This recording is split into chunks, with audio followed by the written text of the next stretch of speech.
My husband shamed me over a bikini pic posted to my private story, so I found his old creepy obsession and exposed it. When I confronted him, he said, "You had no right to dig through my past." I didn't say a word. That was 3 weeks ago. This morning, he saw something in our bedroom and hasn't spoken since. It started with a bikini photo, not even a revealing one. I was on vacation with my friends, and the photo clearly showed me wearing a wedding ring as I was standing at the edge of a pool with a towel wrapped around my waist. I posted it to my private Instagram story. 16 viewers total. That was it. When I got home, my husband was cold to me. He didn't say anything that night, just went to bed early. The next morning, he said, "I saw your picture." I was confused. Which one? He just raised his eyebrows. "You think that was appropriate? As a wife?" I laughed. At first, I thought he was joking. I'd worn less at actual pools with him. I reminded him of that. He didn't budge. "It's not about the bikini," he said. "It's the message it sends. It's about respect. For me." As your husband, I stood there stunned. He went on for 5 full minutes about presentation, intent, and how men think differently, how some wives understand their role. I asked him if he thought I looked bad. He said, "It makes me look bad." And just like that, I went from confident to ashamed. I deleted the photo, but it sat in my head all day. Not the photo, the way he said it. Like I was property, like I was a reflection, like I embarrassed him by being visible. Later that night, I sat alone on the couch, spiraling. I hated how easy it was for him to make me feel like I'd done something wrong. It felt like emotional whiplash. 1 minute I was laughing in the sun, and the next I was asking myself if I'd humiliated my husband by existing in a swimsuit. That's when I remembered the shoebox. He used to be into photography in college, had an old DSLR camera he'd brag about. It hadn't been used in years, but I remembered that he'd kept the SD cards in a shoebox labeled gear. I got curious. I wasn't expecting to find anything. I just needed a reminder that he wasn't always like this, that maybe he once saw women as more than a reflection of his pride. What I found was half our campus, not even exaggerating. Girl after girl. Some posed, some clearly didn't know they were being photographed. Crop tops, low-rise jeans, bikini shots at frat pools, girls in dorm beds, parties, bathtubs, and every single one was saved, cataloged, named by folder. Spring formal, Ashley plus roommates, Misk, unfiltered. Some were clearly intimate. A few looked like they were taken while the girls were asleep. My skin crawled, and he'd kept them all, untouched, stored like trophies. My hands were shaking, and just like that, shame turned into rage. I scrolled through photo after photo, until one hit me. A girl in a red bikini, arms above her head, neck arched. A soft smile like she didn't know she was being watched. The date stamp said 2012. I copied it to a USB. The next day, I walked through our house like a ghost. Barely said anything. He didn't notice. He was busy working on his laptop, probably sending emails about respect. I went to Target and bought a large, dramatic black frame, matte finish, museum style. I printed the photo, hung it above our bed, and said nothing. When he got home, he walked into the bedroom and just froze. He stared for a long time. Finally, he asked, "What's this?" I said, "Article. Don't you recognize your work?" Then I walked out. He didn't bring it up again. That was 3 days ago. The photo's still up. He's been weirdly polite, opening doors, offering coffee, trying to test my temperature. But I haven't thawed, because the truth is, this wasn't about a bikini photo. It was about control, about him deciding when I was too much, about him getting to be shameless and messy and wild in his youth, but punishing me for enjoying the sun in adulthood. When I went to check on the USB, I found it missing. Little did he know, I made a copy. I eventually found photos of me in the files. Photos that were taken months before I even met him. Private photos.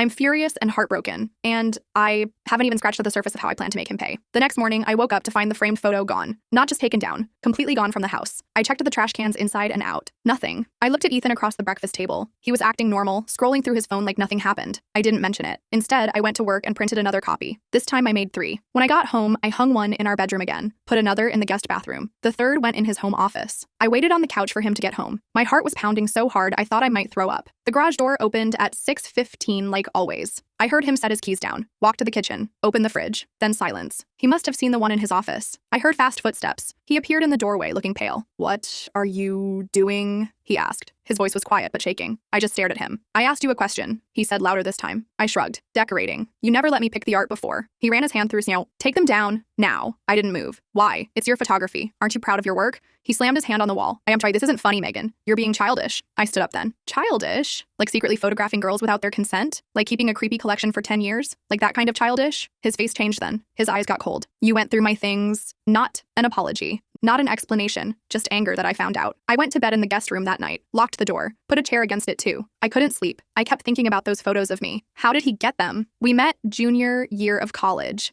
at a mutual friend's party, or so I thought. The timestamps on those photos were from sophomore year. Photos of me walking to class, at the campus coffee shop, even one through my dorm window. The next morning I called in sick to work, waited for him to leave, then I went through everything. His closet, his desk drawers, the garage. I found another shoebox in the attic, more SD cards. But these weren't from college. The dates were recent. Last month, Last week, photos of women at his gym, at the grocery store, our neighbor Tara watering plants in her yard, a waitress at our favorite restaurant, and me, always me, getting the mail, sleeping, changing clothes. My stomach dropped to my feet. This wasn't just a college phase. This was who he was, who he is. I sat on the floor surrounded by evidence, trying to breathe. I needed help. I called my best friend Naomi. Can you come over? Don't tell anyone where you're going. She must have heard something in my voice because she didn't ask questions, just said she'd be there in 20. I showed her everything, the college photos, the recent ones, the ones of me before we met. She looked like she might be sick. Megan, this is stalking. This is criminal. I nodded, numb. What do I do? She took my hand. You need to get out of here. Today. Come stay with me. I shook my head. If I leave now, he'll know I found everything. He'll get rid of it all. We made a plan. I would act normal for a few days, gather evidence, make copies, then get out safely. Naomi helped me organize the SD cards. We took photos of everything with her phone. She left with copies of the worst ones, promising to keep them safe. I put everything back exactly where I found it. Then I took down the framed photos and made dinner like nothing happened. That night, Ethan came home with flowers, expensive ones. I'm sorry I overreacted, he said, about your vacation photo and the art thing. Let's just move past it. He smiled at me, the same smile I used to love. Now it made my skin crawl. I forced myself to smile back. Sure, water under the bridge. He hugged me and I had to stop myself from flinching. For the next 2 days, I played the part of forgiving wife. I laughed at his jokes, watched TV beside him, even slept in our bed again, all while planning my escape. I opened a new bank account, gathered important documents, made copies of his camera receipts, the SD cards, everything. I found his laptop password written in a desk drawer and logged in while he was at the gym. What I found made me freeze. A folder labeled targets. Inside were subfolders with women's names. Mine was there. So was Naomi's. And dozens more. Each folder had photos, addresses, work schedules, social media screenshots. He had been tracking all of us, planning, watching. I copied everything to a cloud drive with shaking hands. This was bigger and worse than I imagined. I texted Naomi, "It's worse, much worse. Coming to your place tomorrow." She replied immediately, "Doors open whenever you get here." I deleted our conversation from my phone. Went back to making dinner like my world wasn't imploding. Ethan came home and kissed my cheek, told me the food smelled great, asked about my day like he was a normal husband, not someone with a folder labeled targets on his computer. That night, I barely slept. Every time he moved in his sleep, I tensed up. I kept thinking about all those women, all those folders, all those years of watching and collecting and cataloging. Had he been following me for a year before we met? Had our entire relationship been planned? I felt sick remembering how I thought our meeting was such a cute coincidence, how I thought it was fate. In the morning, I told him I was going shopping with Naomi. He nodded, barely looking up from his coffee. "Have fun," he said. I packed a small bag while he was in the shower, just essentials, enough to not look suspicious if he checked our closet. I put it in my trunk while he was still getting ready, kissed him goodbye like it was any other day, walked to my car with my heart in my throat. I was halfway to Naomi's when I noticed a car following me. Silver Honda, tinted windows, staying exactly 3 cars behind no matter how I turned. My hands started shaking on the wheel. Was it him? Had he installed something on my car? I took a random exit. The Honda followed. I pulled into a gas station. The Honda drove past slowly. I couldn't see the driver through the tint. I called Naomi. "I think I'm being followed." She told me to drive to the police station instead. I pulled back onto the road, hands sweating. The Honda reappeared in my rear view. I took random turns. It stayed with me. I was about to call 911 when my phone rang. Ethan. I let it go to voicemail. It rang again immediately. Then a text. "Where are you really going, Megan?" My blood went cold. I didn't answer. Another text came through. "I know you went through my computer. Come home and we can talk about it." Then another. "I'm not who you think I am. It's not what it looks like." I turned my phone off, made a sharp U-turn. The Honda followed. I drove straight to the police station, parked right in front, and ran inside. I ran into the police station lobby, probably looking like a complete mess. My hands were shaking so bad, I could barely hold my purse. The desk officer looked up at me with that bored expression they all have until they actually see your face. His name tag said, "Officer Daniels." He immediately stood up. "Ma'am, are you okay?" he asked. I wasn't. Not even close. I glanced back through the glass doors. The silver Honda had parked across the street, just sitting there, watching. "I need help," I managed to say. "I think my husband has been stalking me, and other women, for years. And now someone's following me." Officer Daniels called over a female officer named Rivera. They took me to a small room with uncomfortable chairs and a table bolted to the floor. I dumped everything out, showed them the photos on my phone, the copies of the SD cards, everything. Officer Rivera's face got darker with each swipe of my phone screen. "How long have you been married?" she asked, taking notes. 4 years, I said, but apparently he was taking pictures of me for a year before we even met. They asked more questions, lots more. When did I discover this? Did he ever threaten me? Did he have weapons in the house? I answered everything, my voice sounding strange in my own ears, like I was talking about someone else's life. Officer Rivera left to make some calls while Officer Daniels stayed with me. My phone kept lighting up with texts from Ethan. I finally turned it back on to show the officer. "Where are you?" Answer, me. "You're making a mistake. I can explain everything. I'm worried about you." And then the one that made my skin crawl. "I only did it because I love you so much." Officer Daniels read them all, his face unreadable. "We're going to need to take a formal statement," he said. "And we'll need to see those SD cards and your husband's computer." I nodded. "The originals are still at the house. I only have copies." messages. That's when Officer Rivera came back in. The car that followed you is registered to a Marcus Winters, she said. Does that name mean anything to you? I shook my head. Never heard of him. We'll send a patrol car to check it out, she said. In the meantime, we need to talk about your safety plan. They recommended I stay somewhere Ethan wouldn't know about, not Naomi's place. That would be the first place he'd look. They asked if I had family nearby. I didn't. My parents live 3 states away, and my brother was overseas in the military. I can get a hotel, I said. My new secret bank account had enough for a few nights. Officer Rivera nodded. Use cash. Don't use your regular credit cards. And we'll need your husband to come in for questioning. I felt sick at the thought of him sitting in this same room, looking at these same officers with his charming smile, explaining away his hobby as a misunderstanding. They took my formal statement. It took hours. By the time I finished, it was getting dark outside. Officer Daniels walked me to my car. The silver Honda was gone. I didn't know if that made me feel better or worse. We'll have officers go to your house to speak with your husband, he said. Do you want to be present for that? I shook my head violently. Number, absolutely not. All right, we'll call you with updates. Remember, hotel, cash only, don't tell anyone where you're staying. I nodded and got in my car. My phone had died hours ago. I didn't want to turn it back on anyway. I drove to an ATM first, withdrew the daily maximum. Then I found a cheap motel on the outskirts of town. Paid cash for 3 nights. The room smelled like old cigarettes and the bedspread had seen better days, but it had a deadbolt and a chain lock. I used both. I sat on the edge of the bed staring at the wall. What now? I should call Naomi. Let her know I was safe. I plugged in my phone and waited for it to turn on. Immediately, notifications flooded in. 28 missed calls from Ethan, 45 text messages,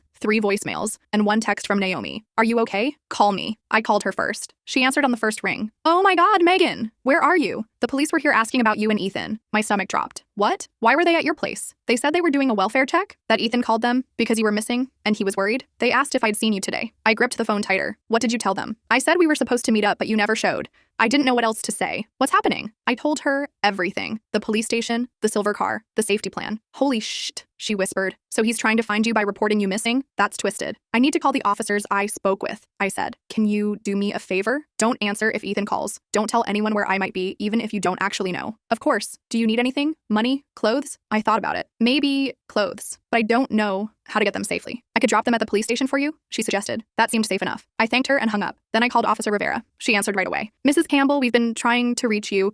Your husband has reported you missing. I explained what Naomi told me. Officer Rivera sighed. We went to your house. He wasn't there. We've been trying his cell, but he's not answering. Do you have any idea where he might go? I didn't. For all I knew, every detail of our life together was a carefully constructed lie. I told her about the texts, how many there were. Forward those to me, she said, and stay where you are. We'll keep looking for him. After we hung up, I forced myself to look at Ethan's messages. They started angry, demanding I come home. Then they shifted to concern, saying he was worried, that he'd called the police because he thought something happened to me. The last few were different, though. I know you're scared, but you don't understand. Those photos aren't what you think. I was protecting you. There are things you don't know about those women.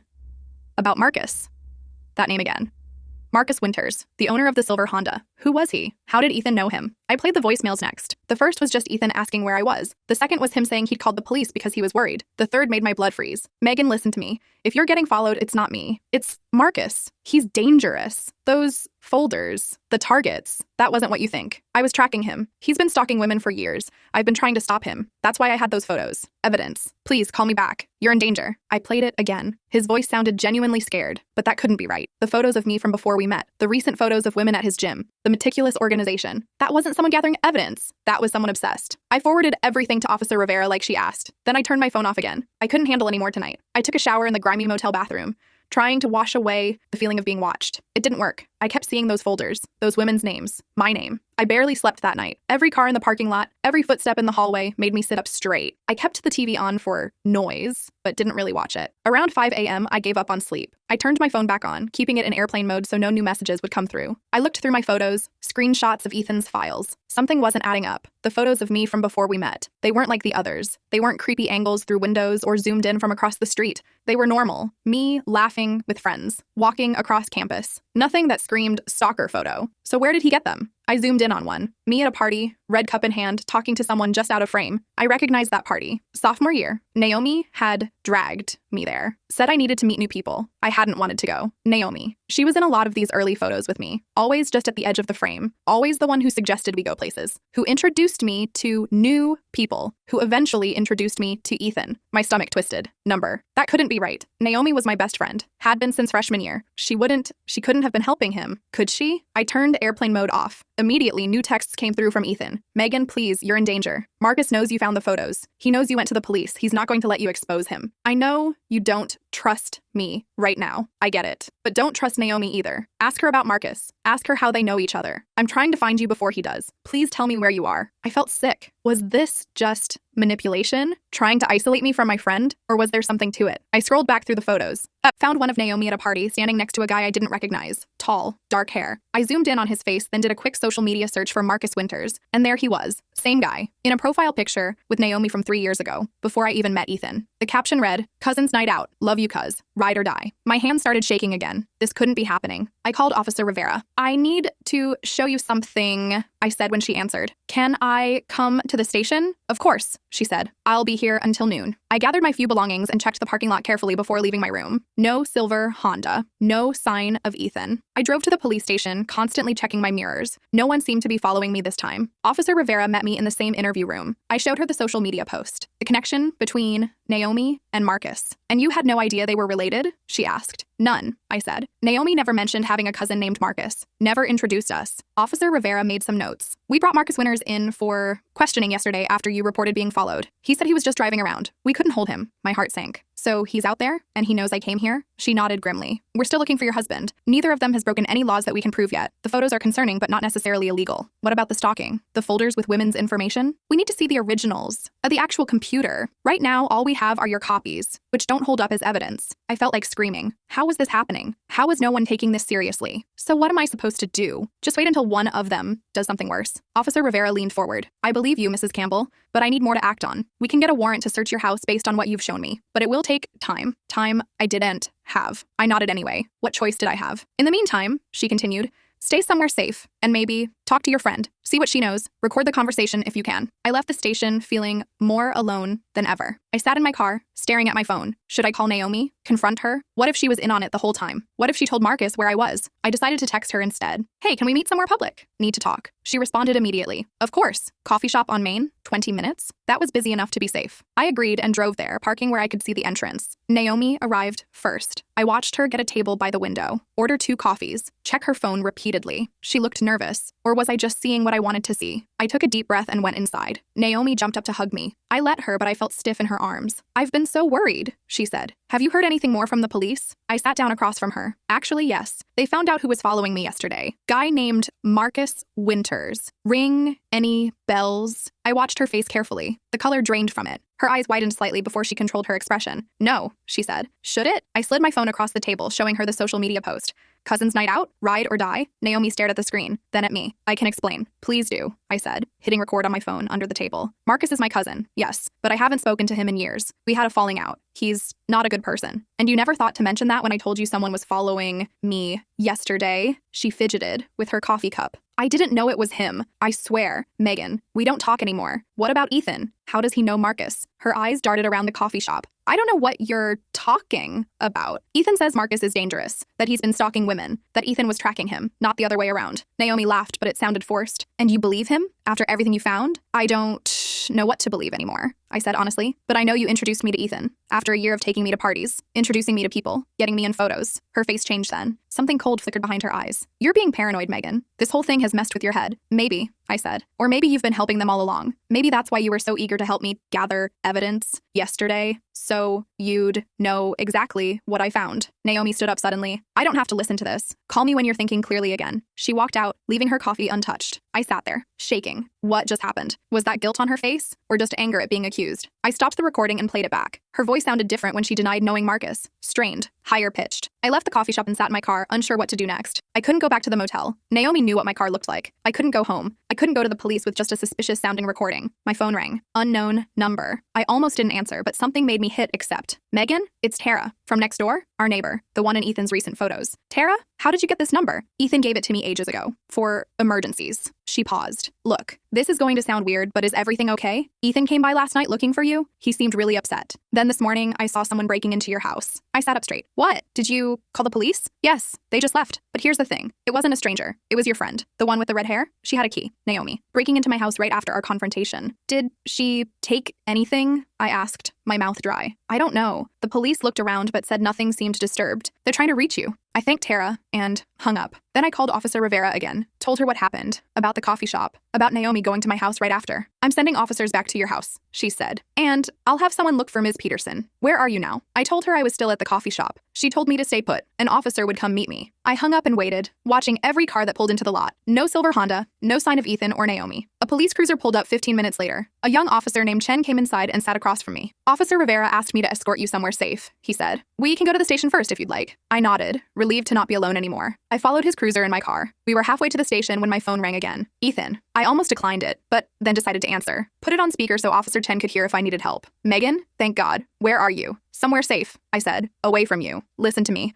I know how this looks. The photos, the folders. But it's not what you think. Marcus has been stalking these women for years. I found out in college when I caught him with hidden cameras in the women's locker room. I confronted him, and he threatened me. Said he had friends who would back him up. Make it look like I was the one doing it. Like Naomi? I asked. Silence for a moment. Yes, like Naomi. She's been helping him, introducing him to women, getting close to them. Why would I believe you? You had photos of me from before we met. Because Naomi showed them to me. She was trying to set us up, remember? She showed me your Instagram, your Facebook, said we'd be perfect together. I saved those photos because I thought you were beautiful. That was before I knew what they were doing. It sounded rehearsed, too perfect an explanation, but something nagged at me. Those early photos really weren't stalker photos. They were normal, social media type pictures. If that's true, why keep it secret? Why not tell me? Because by the time I realized what was happening, we were already serious. I was afraid you wouldn't believe me, that you'd think exactly what you're thinking now. And I was trying to gather enough evidence to go to the police, to stop him. Then why freak out about my bikini photo? Why act like a controlling jerk? He sighed. Because Marcus follows your private account. Naomi added him years ago. I saw him like the photo and then unlike it. I panicked. I handled it badly. I'm sorry. My head was spinning. Could this possibly be true? Or was he just an incredibly good manipulator? Megan, where are you right now? Are you somewhere safe? I glanced at Officer Chen's cruiser ahead of me. I'm fine. Are you with the police? Officer Rivera? Why? Because she's not answering her phone. I've been trying to reach her all morning. I have proof. About Marcus. About Naomi. Text messages between them planning everything. If you have proof, bring it to the station, I said. I'm trying, but I think something's wrong. The officer who was supposed to meet me never showed up, and I just drove by the station. There are no cars in the lot, not even patrol cars. I looked ahead at Officer Chen's cruiser. Now that Ethan mentioned it, it wasn't a marked car, just a dark sedan with a small light on top. My stomach dropped. Ethan, I have to go, I said, and hung up. I slowed down, putting more distance between me and the car ahead. Where were we going? This wasn't the way to the police station. We were heading toward the outskirts of town, toward the industrial district. I took a sudden right turn at the next intersection. The sedan ahead kept going for a moment, then made a U-turn, following me. That wasn't Officer Chen. Maybe it wasn't a police officer at all. I called 911. I need help. I think someone impersonating a police officer is following me. The dispatcher took my information, told me to drive to the nearest police station. I made random turns, trying to lose the sedan while heading toward downtown. It stayed with me, getting closer. I ran a yellow light. The sedan ran the red to keep up. My phone rang again. Ethan, I answered. Megan, where are you? Exactly. I told him the intersection I was approaching. There's a fire station 2 blocks north. Go there. Now I'm 3 minutes away. I didn't know if I could trust him, but I didn't have many options. I turned north, pushing the speed limit. The sedan was right behind me now, close enough that I could see the driver, not Officer Chen, not anyone I recognized. The fire station appeared ahead. I pulled into the driveway, honking repeatedly. Firefighters came out looking confused. I jumped out of my car. Someone's following me. He's pretending to be a police officer. The sedan slowed as it passed the station, then sped away. The firefighters brought me inside, asked if I was hurt, called the real police. I was shaking so hard I could barely speak. 5 minutes later, Ethan's car pulled up outside. He ran in, looking frantic. When he saw me, his face crumpled with relief. Thank God, he said, stopping a few feet away, not approaching, giving me space. Are you okay? I nodded, still not sure if I could trust him. How did you find me? Phone tracking app, he admitted. I installed it when we got married, for emergencies. Another invasion of privacy, another secret, but it might have saved my life today. Who was that? In the car? I asked. I think it was Marcus, or someone working with him. Ethan pulled out his phone. I have proof. Text messages between him and Naomi,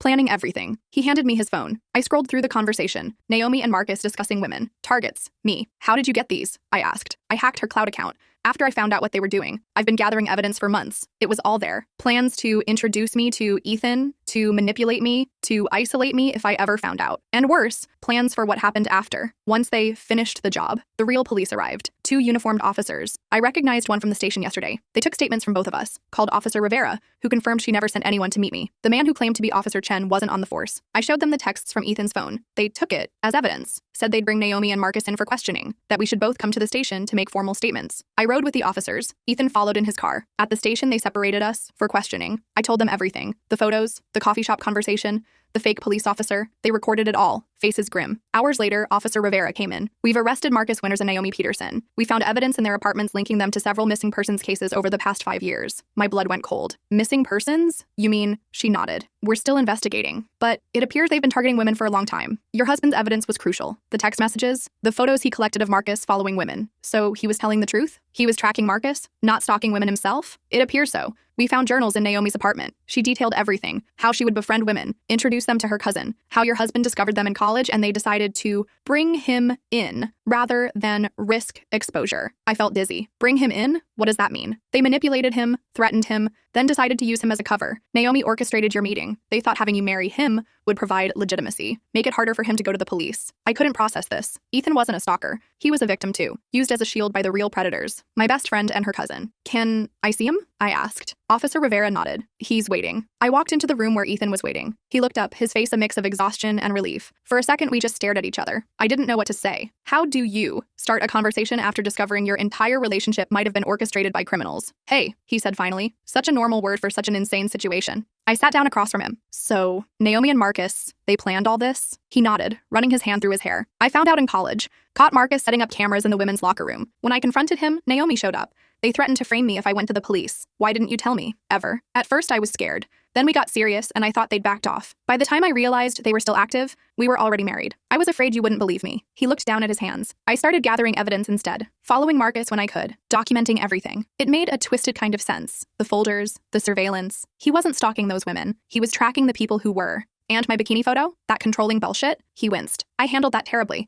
I saw that Marcus had accessed your private account. When you posted that photo, I panicked. I thought if you kept a lower profile, they might leave you alone. But I came across like a controlling jerk. Officer Rivera came back in with 2 cups of coffee. We're still processing everything, but we've confirmed Marcus Winters has been following multiple women in the area. We found tracking devices, cameras, detailed schedules. My stomach turned. What about Naomi? Was she involved in all of it? Based on what we've found so far, yes. She was the friendly face, the one who got close to the targets first. Targets. That word again. I'd been a target for years. My best friend had never really been my friend at all. What happens now? I asked. We'll need both of you to make formal statements. There will be an investigation, possibly a trial, depending on what evidence we find. She paused. And you'll need to decide if you want protection. We don't know if they were working alone. That hadn't even occurred to me. Could there be others? More people watching us? After finishing at the station, we stood awkwardly in the parking lot. I didn't know where to go. Home felt tainted now. The motel wasn't safe if Naomi had shared my location. You can stay with me at my brother's place, Ethan offered. He's out of town. Or I can get you a hotel, whatever makes you feel safe. I ended up choosing a different hotel, one Naomi didn't know about. Ethan got a separate room down the hall. I wasn't ready to share space with him yet. Too much had happened. I needed time to process. That night, I barely slept. I kept replaying everything in my head. Every conversation with Naomi over the years. Every coincidence that brought Ethan and me together. Had anything in my life been real? In the morning, Ethan knocked on my door with coffee and bagels. We sat at the small table by the window, eating in silence for a while. I need to know everything, I finally said. From the beginning, He told me how it started. Catching Marcus in the act during our sophomore year. The threats. How they gradually pulled him into their web. How Naomi showed him my photos. Engineered our chance meeting. Did you ever actually like me? I asked. Or was that part of their plan too? His face softened. That was real. They might have arranged our meeting, but everything after was genuine. At least on my side. I wasn't sure I believed him. Not completely. But the evidence was pointing that way. Over the next few days, more details emerged. The police found storage units rented by Marcus containing belongings from women who had gone missing over the past 5 years. Photos, journals, hair samples. It was like something from a horror movie. They found 3 bodies buried on property owned by Marcus's family. Women who had disappeared after being seen with him or Naomi. The case exploded.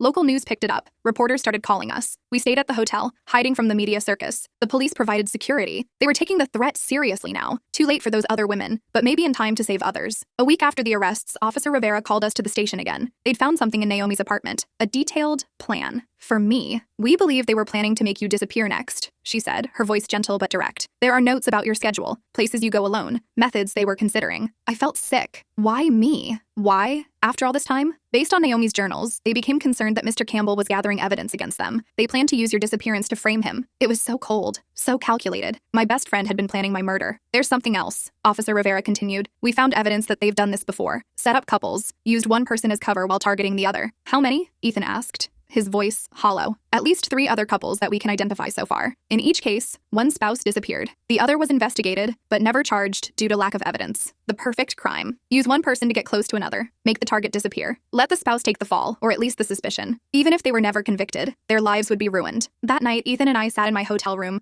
watching the news coverage. They weren't releasing our names, just referring to us as the couple who helped break the case. Small mercies. I keep thinking about those other couples, I said. Did they know each other before? Or were they set up like us? Ethan shook his head. I don't know.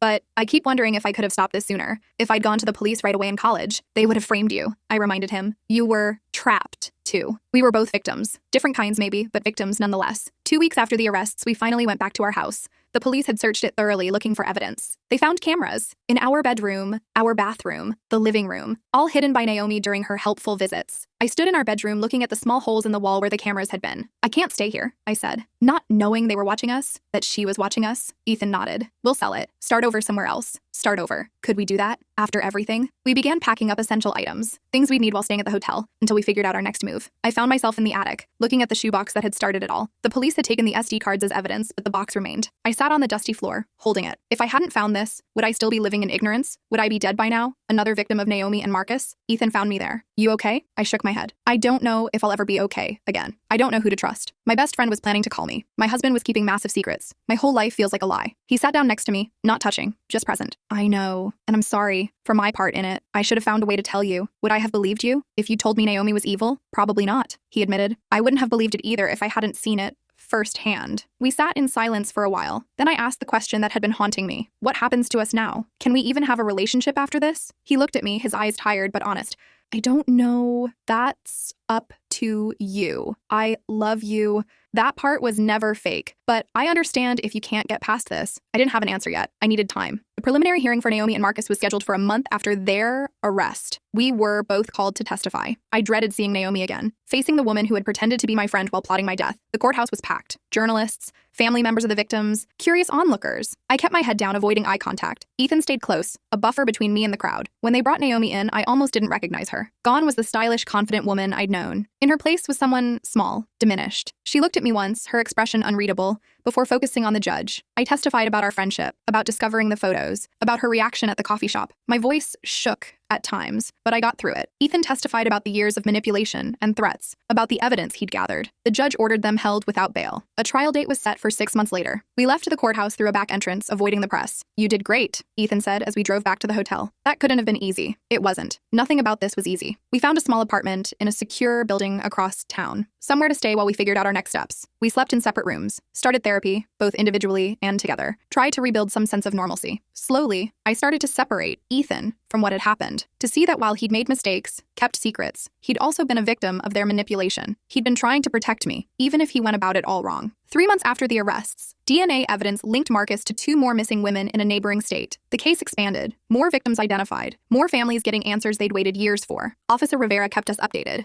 She'd become something of a friend through all this. They're talking plea deals, she told us over coffee one day, trying to avoid the death penalty. Will they get it? I asked. A deal? The DA is considering it for Naomi if she testifies against Marcus, but he's looking at multiple life sentences either way. It was strange to think of Naomi in prison for the rest of her life, the woman who'd helped me pick out my wedding dress, who'd held my hair back when I got food poisoning, who'd been planning my murder. 6 months after moving into the apartment, Ethan and I were having dinner when he brought up the future. The house sold, he said. We got a good offer. I nodded. We'd listed it below market value, just wanting to be done with it. I've been thinking about moving, he continued. Fresh start somewhere new, maybe the West Coast. My heart sank a little. Oh, when would you go? He looked at me carefully. That depends. I was hoping you might consider coming with me. I set down my fork. Ethan, not as if nothing happened, he said quickly. I know we can't just erase the past year, but maybe as a new beginning. Different city, different memories. I'd been thinking about it too. About us. About whether we could salvage anything from the wreckage of our marriage. I need to know something first, I said. That night, when you got upset about my bikini photo, was that really about protecting me? Or was there some part of you that meant what you said? About wives and respect and all that?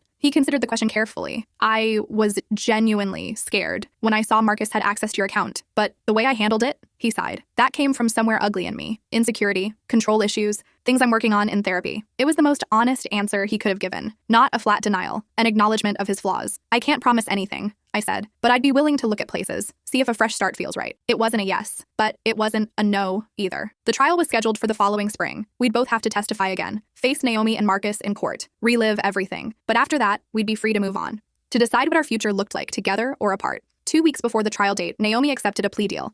Life without parole in exchange for testimony against Marcus and information about other victims. Marcus went to trial and was convicted on all counts. Multiple life sentences, no possibility of parole. It was over. Finally over. We flew to Seattle the next day, just to visit, to see if it felt right. The constant rain was a cleansing sort of metaphor, washing away the past. Standing on the ferry to Bainbridge Island, watching the city skyline recede, I felt Ethan's presence beside me, not touching, just there. What do you think? He asked. I looked at the gray water, the green islands in the distance, so different from the place where our story began. I think I could start over here, I said. New job, new home, new us, he asked quietly. I turned to look at him. The man I'd married. The man I'd almost lost in more ways than one. The man who, despite everything, had fought to protect me. Maybe, I said, one day at a time. It wasn't a fairy tale ending. There were still nightmares, trust, issues, days when I couldn't look at him without seeing all the secrets and lies. But there were also moments of connection, of understanding, of shared survival. We found a small house near the water, separate bedrooms, a fresh start. Not as husband and wife, not yet, but as two people who'd been through hell together and chosen to walk out the other side by side, one day at a time.